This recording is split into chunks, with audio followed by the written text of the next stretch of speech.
नमस्कार, छायाज रेसिपीजमध्ये तुमचं सगळ्यांचं स्वागत। आज मी करणार आहे आलू मटार। तर त्यासाठी इथे छोटे आलू असतात ना, ते मी उकडून घेतलेत, अर्धा किलो हे, आणि 1 कप मटार घेतलाय मी।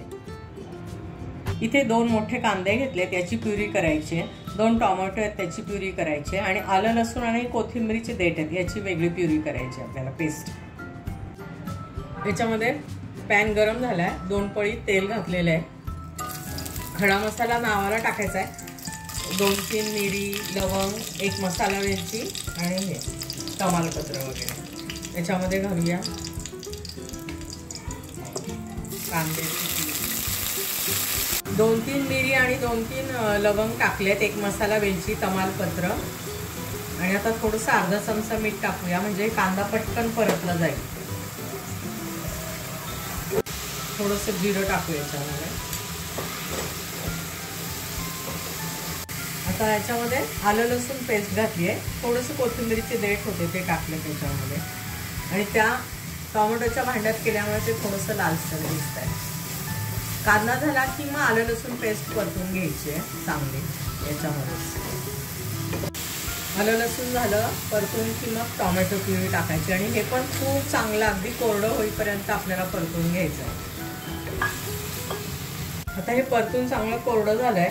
आता याच्यामध्ये मी मध्ये जागा केली आणि त्याच्यामध्ये 1 पळी तेल घालते, आणि मग याच्यामध्ये आपल्याला घालायचे, आता याच्यामध्ये ऍक्च्युअल मध्ये धने पावडर, गरम मसाला आणि लाल तिखट घालतात, पण मी इथे घालणार आहे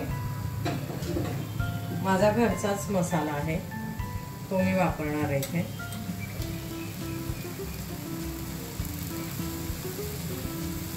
नंतर धनेपूड,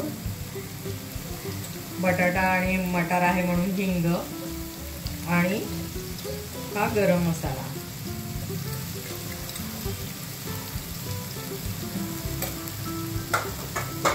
आता हे छान परतून घ्यायचं आहे तेलामध्ये।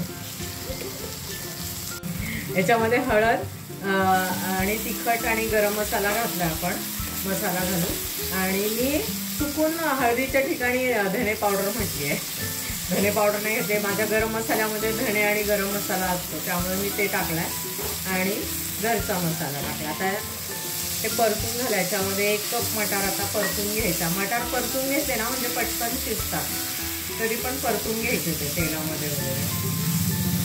मटार चांगले परतून घेतलेत, आता याच्यामध्ये गरम पाणी घालायचं आपल्याला।